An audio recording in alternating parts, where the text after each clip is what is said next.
반갑습니다.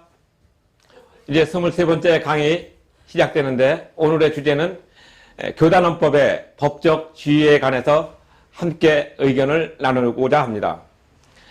교회법도 또는 그 교단의 어떤 법도 어떤 공식적인 법의 지위를 갖고 있느냐 하는 이런 문제가 많이 질문이 옵니다. 그래서 저는 이제 그런 질문을 받을 때마다 어떻게 답변을 할 것인가 또는 이 질문의 요지는 어떤 뜻을 갖고 있는가 먼저 생각하게 됩니다.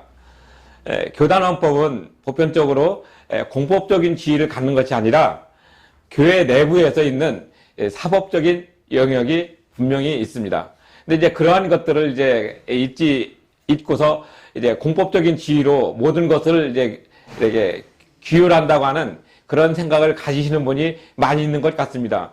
왜냐하면은 자기가 보는 것만 보고 또 믿는 것만 믿으려고 하는 속성이 있기 때문에 신앙을 가지게 되고 또 교회를 또 오랫동안 다니게 되면은 국가법보다는 교회법이 우선이 아닌가 하는 그런 생각을 순간적으로 가질 수가 있기 때문에 그렇습니다.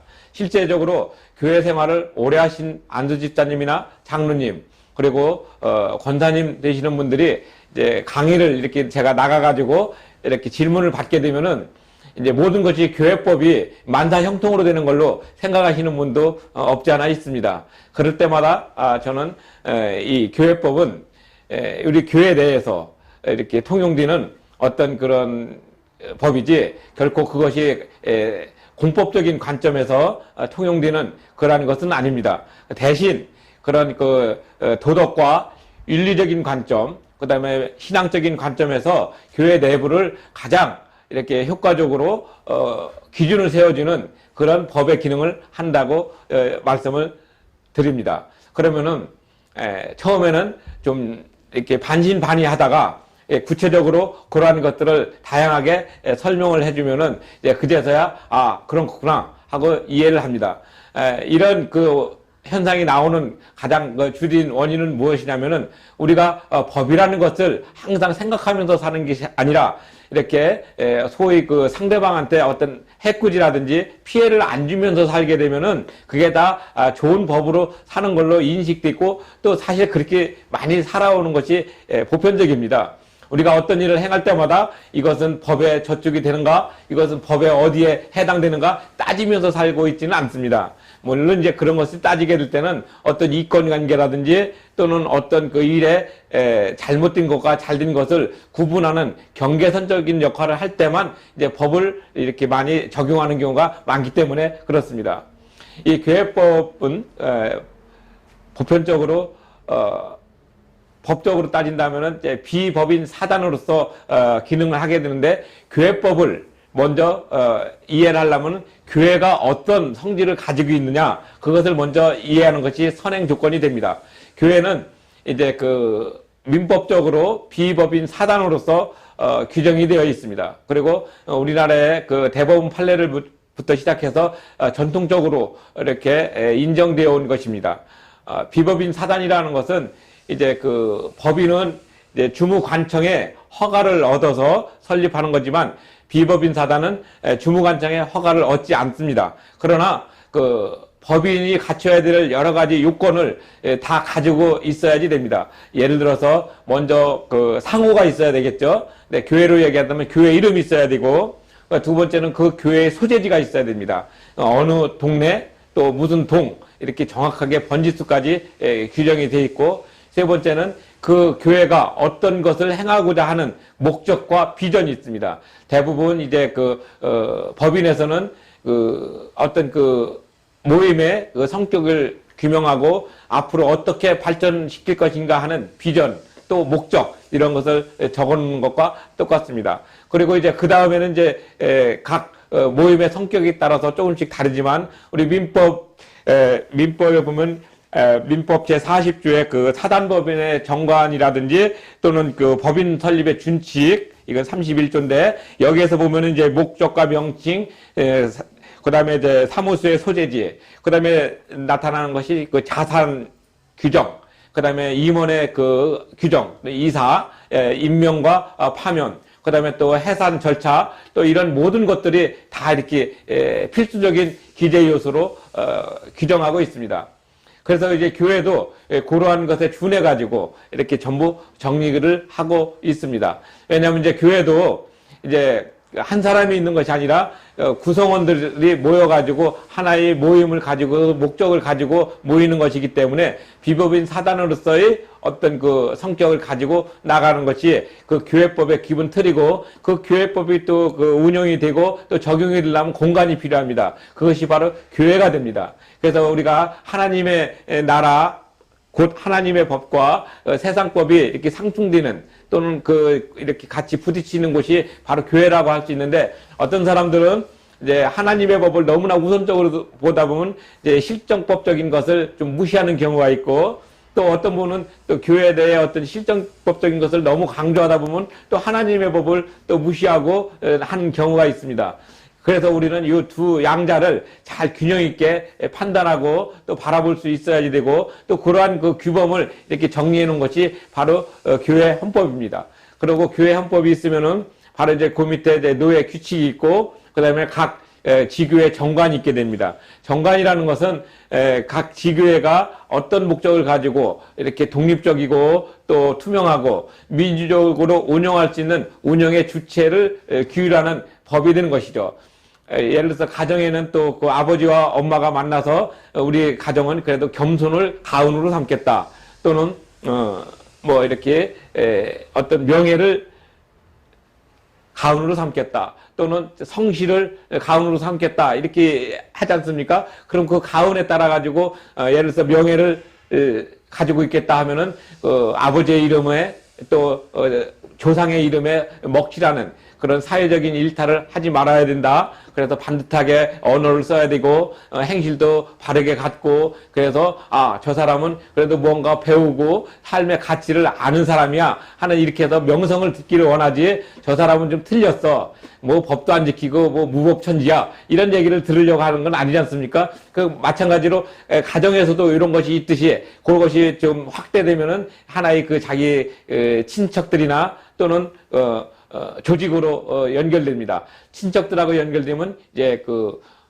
종중으로 연결이 되고, 또 사회 조직으로 되면은 회사라든지 또는 어떤 영리를 목적으로 하는, 또는 영리를 목적으로 하지 않는 그 비영리 어떤 모임으로 같이 연결이 되죠. 그러니까 어떤 것이든지 간에 정관이라는 것은 그 모인 사람들의 어떤 의견을 모아가지고 이런 방향으로 이렇게 가겠다 하게 되면, 이제 제일 먼저 명칭이 있고, 그 다음에 소재지가 있고, 그 다음에 이제 거기 모임의 어떤 목적과 비전, 그 다음에 거기에 따라서 인적 구성이 어떻게 될 것이다. 그 다음에 또 자산 구매는 어떻게 할 것이다. 또 여기에서 주로 일하는 상근 직원은 어떻게 될 것이고, 비상근 직원은 어떻게 될 것이다. 또는 이제 거기에 따라서 이제 모였을 때 재산이 모아지면은 이 돈이 이제 잘 운용이 되다가 어떤 목적을 변경한다든지, 또는 그 모임이 이제 해산될 때는 어떤 규정으로 이것을 나눠서 구성원들에게 피해가 없도록, 또는 최소한의 어떤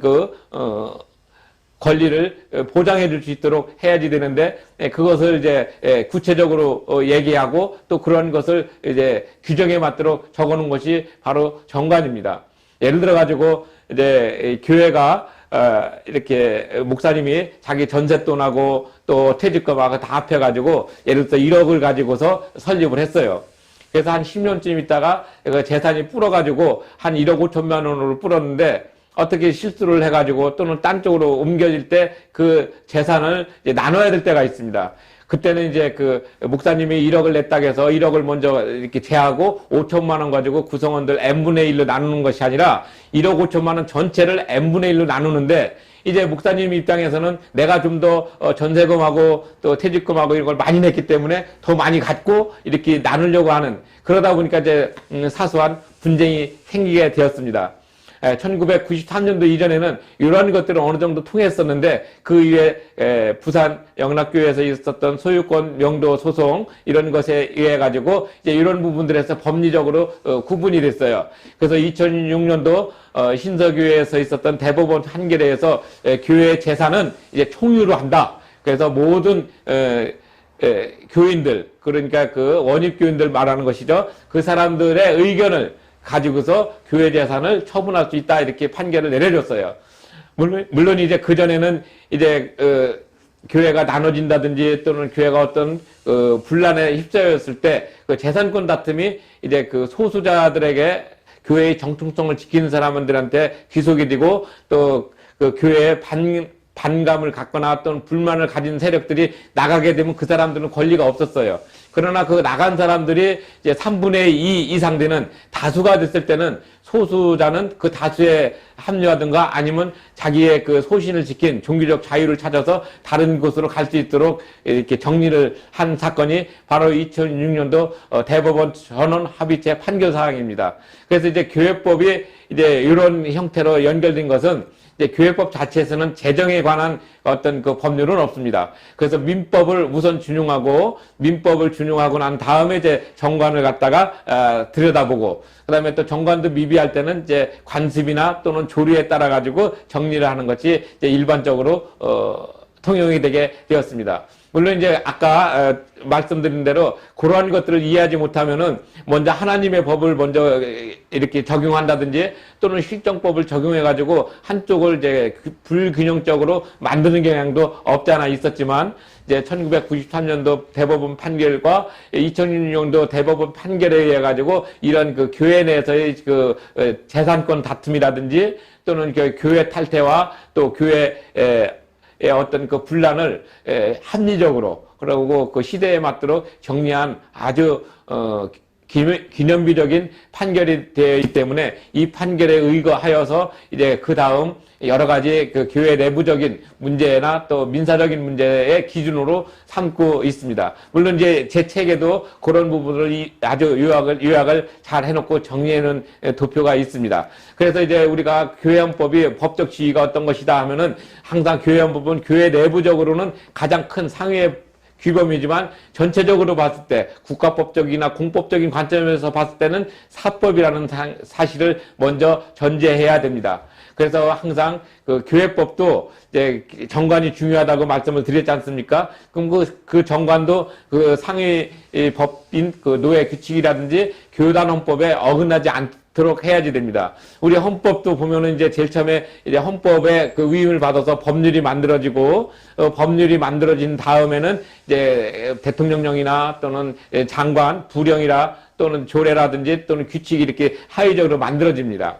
그런데 이제 만들어지는 것도 원칙이 있어요. 그래서 항상 헌법을 기준으로 놓고 그다음에 그 밑에 만들어진 법률은 상위법, 그러니까 헌법을 거스릴 수는 없는 것입니다. 그래서 그것을 보고 이제 법률적인 용어로 상위법 우선의 원칙입니다. 그러니까 하위법이 만들어졌을 때는 항상 그 상위법의 어떤 그 맥락적인 이해, 어떤 방향성을 가지고 있느냐, 이것을 먼저 가지고 따지는데 우리는 이제 내가 먼저 중요하다 보면 상위법 같은 것을 무시하고 이렇게 하는 경향이 있어요. 근데 그거는 공동체의 전체적인 함의를 갖고 있기 때문에 이 헌법을 제대로 지켜야지 됩니다.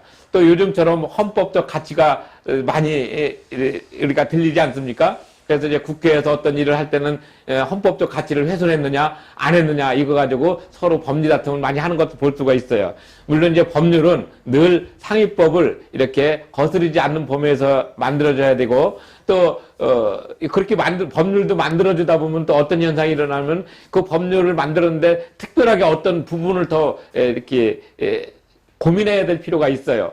우리가 그 많이 고민하는 것은 예를 들어서 5.18 광주 민주화 운동에 대한 특별법이라든지 또는 세월호에 대한 특별법 이런 것도 있겠지만 또 한 가지는 뭐 청소년들을 위해서는 뭐 청소년 복지법이 있다 하더라도 청소년에서도 또 특별하게 뭐 이렇게 미성년자 그러니까 청소년들의 그 어떤 그 성매매라든지 이런 것들을 갖다 근절하는 그런 것을 이제 그 또 하위법으로 또 만들거든요. 그럼 이제 그걸 가지고서 이제 일반법과 이렇게 특별법이라고 합니다. 그러니까 특별법 우선의 원칙이라는 용어를 쓰고 있거든요. 그러니까 이제 어떤 법이 있을 때는 그 법 안에서 다시 또 이렇게 조그만하게 나온 법을 특별법이라고 하는데 그 특별법을 먼저 이제 적용을 하게 됩니다. 물론 이제 특별법이 다 함의하지 못할 때는 그것의 그 일반법을 다시 이제 전체적으로 이렇게 우리가 사용하는 것과 똑같습니다. 그래서 항상 상위 우선의 원칙, 그 다음에 특별법 우선의 원칙이 있고,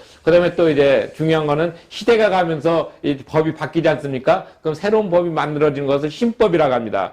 그럼 이제 국법과 신법이 있을 때는 항상 신법이 우선적으로 적용이 되고, 그 다음에 국법은 이제 신법으로 대치가 됩니다. 근데 이제 어떤 분들은 옛날에는 이랬는데, 이렇게 바뀐 것을 모르고서 옛날에는 이랬는데 이걸 가지고 우기게 되면은 이제 신법에서는 그것을 이제 폐지시키고 이제 새롭게 했던 그런 법을 이제 이해하지 못함으로 인해 가지고 이제 이렇게 다툼이 생기는 경우도 있습니다. 그렇지만 그것은 항상 신법으로서 먼저 정리가 되어 있기 때문에 국법은 이제 참고사항은 될지언정 그것은 구속력을 잃게 됩니다. 그리고 또 한 가지는 이런 그 법률적인 구성이 이렇게 되는 것이 바로 이제 일반법적인, 그러니까 헌법과 법률과 대통령령과 부령과 규칙과 조례, 근데 또 그런 부분에서 다 못하는 것을 이제 또 우리는 때 이제 뭘로 하면 관습법이라든지 불문법적으로 이렇게 진행되어 왔던 그런 모습들을 우리가 이렇게 적용할 수가 있습니다.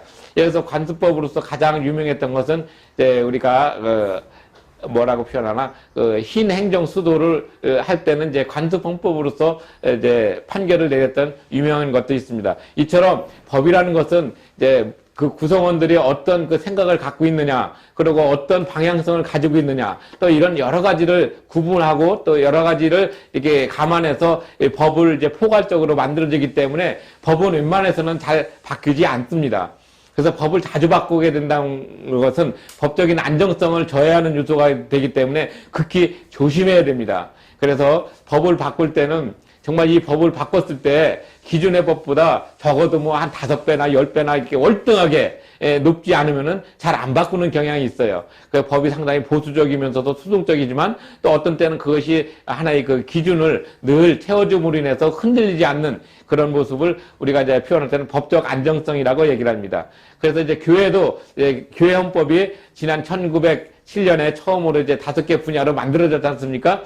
그것이 이제 한 100여 년 동안 지나면서 거의 바뀌진 않았어요. 다만 몇 가지를 갖다 보완을 하고 나타났던 것이죠. 그래서 우리 그 헌법도 또 법률도 또 모든 것들을 이렇게 새롭게 할 때는 그 기존의 어떤 법조문이나 이런 것을 싹 바꿔서 새롭게 쇄신하는 것이 아니라 그 법조문에 좀 못 미치는 그런 것이 있으면은 보완을 해가지고 그 법의 완성도를 높여가고 있는 것이 지금의 모습입니다. 교회법도 마찬가지죠. 교회법도 100년 전에 만들어졌지만은 변할 수 없는 진리가 있어요. 근데 그런 것들은 꾸준히 유지하고 그다음에 거기에 대해서 좀 새롭게 첨가를 시킨다든지 또 어떤 것은 좀 빼야 될 부분이 있다면은 지난번에 말씀드린 대로 원리적인 부분, 도리적인 부분은 거의 그대로 놔두고 절차적인 부분에서 조금 바꾸고 또 그렇게 정리를 하게 되는 경우가 많습니다. 예를 들어서 교회헌법도 이렇게 한번 만들어지면은 그 교회헌법을 중심으로 하고 그다음에 어떤 일이 되면은 뒤에다가 시행세칙 또는 헌법세칙, 네, 교회 말입니다. 교회 헌법세칙 또는 교회 헌법 시행령 또는 시행규칙 이런 것들이란 이름을 써가지고 그 교회법의 원형은 손상되지 않는 범위에서 그런 부분을 보완하고 이렇게 나가게 됩니다. 특별히 이제 현대인들은 이제 재산주권 부분이 많고 또 그래서 이제 그걸로 인해서 교인들과의 관계가 권리 의무 관계가 좀 삐걱거린다든지 또는 불협화음이 났을 때 교회에서 어떤 그런 부분들을 이제 정리하고 또 이렇게 어떤 기준을 세워줄 필요가 있기 때문에 건징 부분에서 그런 부분이 많이 나타납니다. 그래서 지금 이제 그런 부분도 나타나지만 이제 법적인 부분이 너무 많이 가니까 이제 그 판례를 많이 연구하고 또 그 어떤 판례의 어떤 그 사례를 들어가지고 이제 그 건징의 부분도 그쪽으로 많이 원용하는 경향이 요즘은 대세적입니다. 왜냐하면 법원에서 내렸던 판결은 모든 것의 기준이 되기 때문에 그 판결에서 어긋나는 어떤 그 관습이나 이런 것들을 우기면 안 되기 때문에 그렇습니다. 그것은 이제 성문법적인 요소라고 하는데 이 성문법이 먼저 우선이 되고 그다음에 불문법이나 관습법은 그 성문법을 보완해주는 그런 역할이 되는 것이죠. 그래서 우리 교회헌법도 법적인 지위를 받을 때는 비법인 사단으로서의 인정을 받고 있고 그 안에서는 또 스스로 움직이고 있기 때문에 자치법이라는 용어를 써서 자치법적 규범이라고 표현하기도 합니다. 그래서 교회 헌법은 이제 우리 교회에 대해서 믿는 사람들한테 통용되는 것이지 믿지 않는 사람한테도 강제할 수 있는 것은 아니라는 것이죠. 그래서 이것을 이제 강행 규정이라고 볼 수는 없습니다. 교회 내에서는 나름대로 어떤 그 의계 질서를 가지고서 강행할 수 있는 그런 역할은 하지만 믿지 않거나 또는 일반적인 까지 넓혀서 생각할 수는 없다는 부분을 분명히 말씀을 드립니다. 왜냐하면은 많은 교인들이 또 많은 장로님들이나 또는 권사님들이나 나이 드신 그래도 오랫동안 하셨던 분들은 법이라는 것은 하나님의 어떤 그 법을 너무나 이렇게 신뢰하고 거기에다 매몰리다 보면은 실정적으로 살아가는 그런 저기를 좀 소홀히 하는 경우가 있습니다. 지난번에 이제 교회법 강의를 하고 나서 이제 정관하고 같이 연결을 하다 보니까 정관을 하나 갖고 오신 교회가 있었습니다. 근데 그 교회에서 이렇게 보니까 처음에는 이제 교회 이름은 있는데 소재지가 없어요. 그러고 나서 교회의 그 목적과 비전이 나오고, 그다음에 교인 이렇게 해가지고 쭉 다 했는데 소재지가 특별히 없어가지고 물어봤습니다. 아니, 어떻게 교회인데 소재지가 없습니까? 했더니, 뭐, 교회 이름 있고 하면은 뭐 누구나 다 아는 건데 소재지가 몇 필요합니까? 그래서 제가 다시 물었죠. 아니, 이 교회가 어떤 위치에 있는지 어느 지역에 있는지 정확하게 명칭이 있어야 되는 것이 당연한 건데 이것이 없다고 하면은 좀 곤란하지 않겠습니까? 그랬더니 하늘나라에 주수가 있고 우리는 하늘나라에 시민권을 가진 사람인데 무슨 이게 있겠냐고. 저한테 그렇게 오히려 내가 좀 믿음이 없는 어떤 그런 모습으로 이렇게 반문을 하는 것을 보고 깜짝 놀랐습니다. 그래서 그렇지 않다. 그래가지고 이제 설명을 이제 했더니, 여태까지 그런 얘기를 해준 사람이 없어가지고, 그냥 이렇게 해서 이거 벌써 한 20년 이상 이렇게 해왔어요. 그래서 제가 이제 제 책 뒤에 있는 정관의 그 작성법하고 이런 걸 가지고서 이제 한 2시간 정도 설명을 해주고 어떤 그 정관의 그 틀을 이렇게 짜주고 온 경우가 있었습니다. 이처럼 우리가 이제 내가 이제 아주 주된 관심사로 갖지 않게 되면은 그런 것들이 쉽게 잊어버려지고 또 그걸 꼭 해야지 되겠는가? 왜? 아직까지는 내가 그런 거에 대해서 이렇게 필요성을 느끼지 못했습니다. 그러나 우리가 아시는 바와 같이 2018년 1월 1일부터 종교인 과제가 되면서 정관이 중요해졌고, 물론 이제 그전에도 한 70여 년 동안 교회 정관을 가지고서 교회 내부의 분쟁은 교회 내에서 해결할 수 있도록 우리 국가에서는 웬만하면은 자치적으로 할 수 있도록 이렇게 관망했던 그런 시기도 있었습니다. 그리고 또 종교를 너무 이렇게 국가에서 이렇게 억압하거나 또는 간섭하게 되면은 그것이 이제 그 종교의 자유에 침해되는 그런 요소도 있고, 또 그 종교의 그 어떤 단체성을 충실하게 인정을 해줘야 되는 그런 어떤 법적인 논리가 있었기 때문에 웬만하면은 교회 내부에서 자치적으로 해결할 수 있도록, 그리고 또 우리나라는 또 교회가 주권을 잃어버릴 때 우리가 교회가 생기지 않았습니까? 1907년이니까 이제 일본이 식민지 시대 때 우리는 주권이 없었기 때문에 그때 교회 헌법이라는 단어를 써가지고 우리 그 교회 내부에서 가장 그래도 권위가 있고 누구든지 지켜야 되는 그런 것으로 해서 헌법이라는 용어를 썼는데, 이제 그것이 이제 우리가 주권을 찾고 이제 새로운 국가로서 이렇게 나가다 보니까 교회 헌법과 국가 헌법과의 어떤 단어적인 문제에서도 혼돈을 일으킬 수가 있어요. 그래서 이제 그런 관점에서 교회 헌법이라는 단어를 요즘은 많이 쓰지 않고 교단 헌법이라는 용어로 많이 쓰고 있습니다. 그러니까 사실은 같은 것이지만 이제 교단 헌법 하면은 그래도 국가 헌법하고 어떤 부분은 이렇게 연관성이 있지 않는가 이렇게 오해하시는 분들도 있기 때문에 지금 이제 교회 헌법이란 단어는 여태까지 써왔지만, 그 다음에 또 이렇게 어떤 그 책에는 교회 헌법, 대한예수교 장로회, 가로 열고 통합, 또는 합동, 그래서 헌법이라고 쓰겠지만 실제적으로 이제 교단 헌법이라는 용어를 많이 쓰면서 나름대로 어떤 용어의 차별성, 그 다음에 용어의 어떤 연속성을 이어가려고 노력하는 것은 아주 바람직하고 시대의 조류에 아주 맞는 것이 아닌가 생각을 합니다. 그런 의미에서 이제 교단 헌법은 이렇게 법적인 지위가 비법인 사단으로서 확실하게 보장이 되어 있고, 또 거기에 따르는 여러 가지 구성 요소, 아까 말씀드렸던 어떤 명칭, 그 다음에 소재지, 목적과 비전, 그 다음에 그 안에서 활동하는 사람들, 그러니까 교인이라든지 또는 그 교인들이 있으면 또 뭐가 있겠습니까? 조직의 어떤 모습, 목사와 장로와 또 재직회, 또 우리가 얘기하는 대로 당회와 또 노회, 또 대회, 총회 이런 것이 있고, 그다음에 이제 그 다음은 그런 것들을 이룰 수 있는 어떤 그 목사의 그 자격 또는 장로의 자격, 그다음에 치료에는 무엇을 하는 곳인가, 또는 이제 그 선거권 또는 뭐 이런 여러 가지가 이제 쭉 정리가 되어 있습니다. 이게 이제 교회 헌법 또는 교단 헌법이라고 표현하지만, 이런 것들이 만들어지고 나서 그것이 이제 하나의 그 자치법적인 요소로서 교회 내에서 가장 큰 규범으로서 작용하게 되는 것입니다. 물론 이 책에서도 보면 이제 152쪽부터 162쪽까지 이제 여기 교단헌법의 개념과 의의부터 시작해가지고 이제 정리가 돼 있으니까, 자세한 것은 요 책 152쪽부터 162쪽을 참고하시면 되겠습니다. 그 다음에 또 교회 헌법 또는 교단 헌법을 또 해석을 할 때는 어떤 해석을 해야 되는가 하는 게 해석법이 또 나오게 됩니다.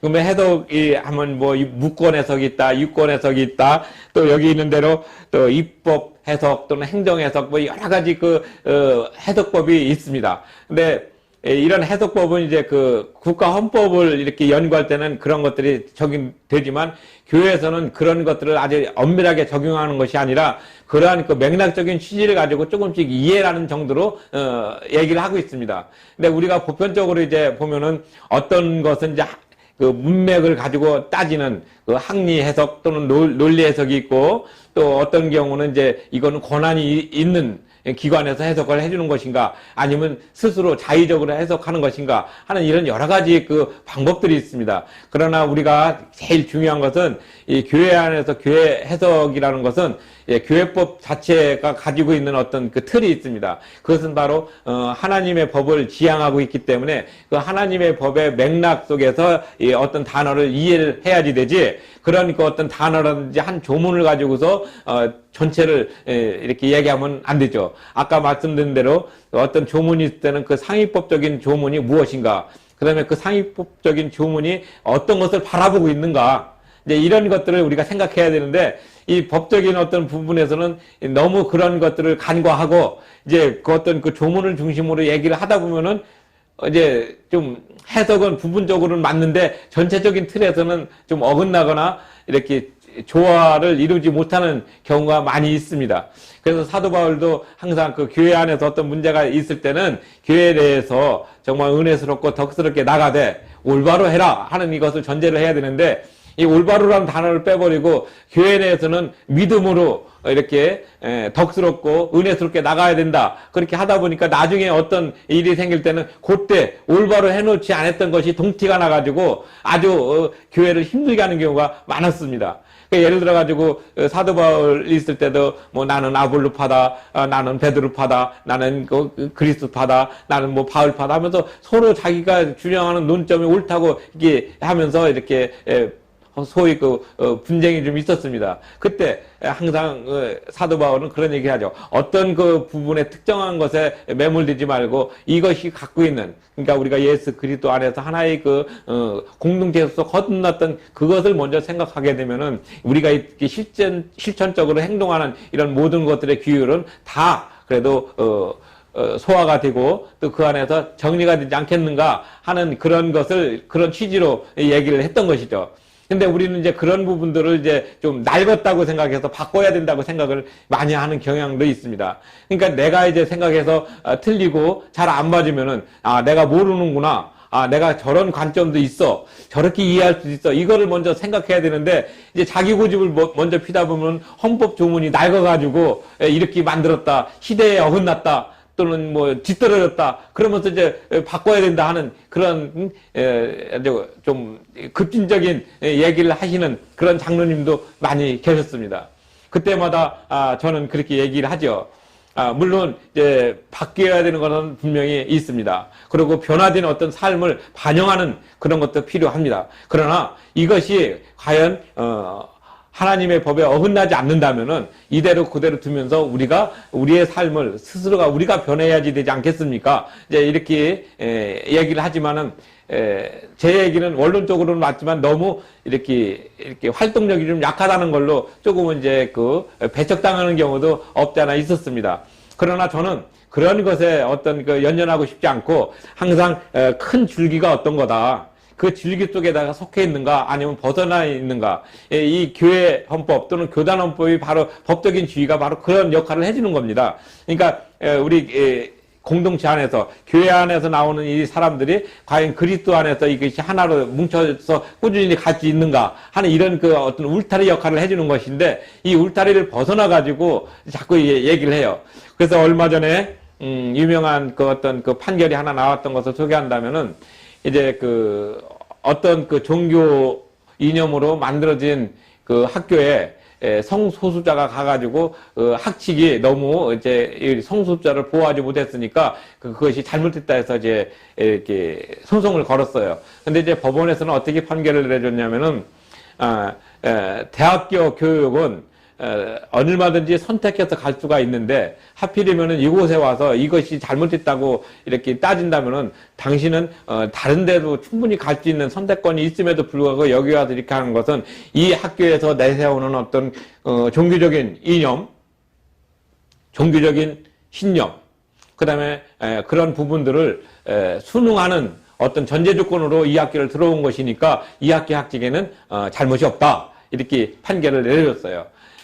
우리가 이런 것들을 생각했을 때 내가 어떤 부분을 주장하는 것은 충분히 가능합니다. 그러나 그 주장도 어떤 틀에서 벗어나지 않도록 주장을 해야 되는데 일단은 벗어나서 주장을 하게 되면은 두 가지밖에 없어요. 자기가 그 안에서 순응하든가 아니면 그 조직을 나가든가. 근데 이제 나가지 않으면서 그걸 자꾸 바꾸려고 하다 보면은 전체적인 함의가 이렇게 나타났을 때는 자연스럽게 바뀔 수가 있습니다. 왜? 그 어떤 문제점이 그 사람한테만은 특별하게 이렇게 적용되는 게 아니라 누구나 불편함을 느낄 수 있는 부분이 있거든요. 근데 그런 부분들을 우리가 먼저 전제해야 되는데 우리가 그런 것들을 이제 많이 생각을 안 합니다. 그러다 보니까 이제 결국 자기의 어떤 고집과 자기의 어떤 지식과 자기가 경험했던 그런 것을 너무나 상대방한테 강요하는 그런 경향이 없지 않아 있었습니다. 이제 이런 것들이 많이 나타나니까 왜? 그만큼 사회가 다양화되고 생각하는 틀들이 다 다르다 보니까 그런 얘기가 나올 수 있는 것이죠. 그러니까 그런 것들을 하나의 그 용광로처럼 이렇게 품어주고 방향성을 잘 정해주는 것이 교단헌법이 가지는 가장 큰 특징이고 그 교단헌법은 또 국가적으로 또 어떻게 보호를 받느냐? 헌법 제 20조에는 종교의 자유, 그 다음에 헌법 제 19조에는 양심의 자유에 의해 가지고 또 보호를 받게 됩니다. 그래서 우리가 이렇게 보호를 받게 되는 그 종교의 어떤 자유 속에 나타나는 규범, 그것을 자치법적인 어떤 규정으로 우리가 표현할 수가 있죠. 그래서 이제 교회법은 교회 내부에 자치법적인 규정으로 있고 그 자치법적인 규정에 있음으로 인해 가지고 그 안에서 새롭게 각 지교회들이 만들어지는 것이 정관입니다. 그 정관도 뭐 이렇게 교회 헌법을 어긋나진 않고 그 안에서 만들죠. 왜냐하면 우리가 대한예수교 장로회 이렇게 하면 대한예수교 장로회라는 큰 울타리 속에서 교회가 있고 그 안에서 정관이 만들어지기 때문에 그 장로회라는 근본적인 취지, 대의정치, 소위 민주 또 투명 또 독립적인 운영의 어떤 틀을 해치지 않는 범위에서 모든 것들이 이루어지기 때문에 그렇습니다. 그래서 이제 교회라는 것은 그렇게 되지만 또 불교나 천주교도 마찬가지입니다. 불교는 또 불교대로 또 어떤 그 규율과 또 이런 것이 만들어져 있고 천주교는 천주교대로 만들어져 있고 또 대중교는 대중교대로 만들어져 있고 원불교는 원불교대로 만들어져 있고 그 각 그 종교는 다 그렇게 있어요. 하나님한테 종종 같은데도 자기네들의 나름대로 어떤 규칙을 만들어졌었어요. 전에 그 종정에서 여자는 종정의 회원이 될 수 없다. 그래서 남녀 차별로 돼가지고 이제 헌법적 같이 그 반한다 해가지고 그 부분이 삭제되고 고쳐라 이렇게 얘기해서 지금 고쳐진 것과 마찬가지 아니겠습니까? 마찬가지로 교회 내에서도 어떤 부분에서 특정하게 차별을 둔다든지 잘못된 부분이 있다면은 그런 부분들은 이렇게 스스로 다 고치고 새롭게 변하는 것은 당연한 이치입니다. 그리고 그러한 것이 너무나 그 사회적인 정서, 그러니까 사회의 어떤 공동 미덕이라든지 그런 어떤 것에 반하게 될 때는 이제 국가법에서 그런 부분을 들여다봐 가지고 잘못된 모습을 고칠 수 있도록 권유하고 또 그렇게 판결이 나오면은 이제 교회법은 거기에 따라 가지고 그 국가의 어떤 그 법의 어떤 잘못된 부분을 지적당한 만큼 그렇게 고쳐서 새롭게 변모하는 것이 일반적인 추세입니다. 그래서 교회법은 강행법규가 아니고 자치법규이고 교회 내에서 통용되는 가장 높은 법이지만 그래도 사법적인 관점에서 이해를 할 필요가 있습니다. 그래서 교회의 그 자치법적인 부분, 그다음에 교회의 그 법의 어떤 법적인 부분은 교회가 어떤 성질을 가지고 있느냐, 비법인 사단이라고 말씀드렸죠. 그러면은 교회는 자치적으로 가질 수 있는 내규라는 사실을 인지해야 되는 것이 중요합니다. 우리가 믿음을 가지고서 모든 것을 한다는 것은 참 좋은 어떤 습관입니다. 그러나 그러한 것이 공동체의 어떤 구성을 해친다든지 또는 힘들게 하는 부분으로서 믿음이라는 것을 아무 곳에나 이렇게 들밀고 거기에 맞추려고 하는 것은 우리가 조금 조심해야 되지 않을까 생각합니다. 이상으로 교회법의 법적 지위에 대해서 간단하게 소개해 드렸습니다. 고맙습니다.